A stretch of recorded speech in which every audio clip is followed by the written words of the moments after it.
দুটি মাছ হিট দেখতে পাচ্ছেন। একটি মাছ আপনাদেরকে দেখাবো এবং এই মাছটি পরে দেখাচ্ছি।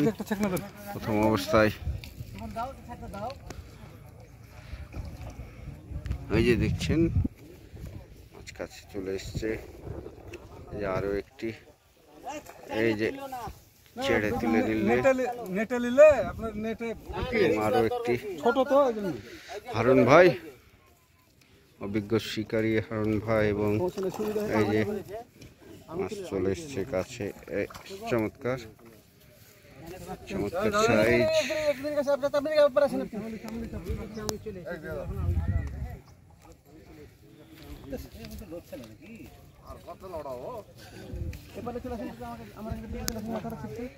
দেখছেন দুটি মাছ।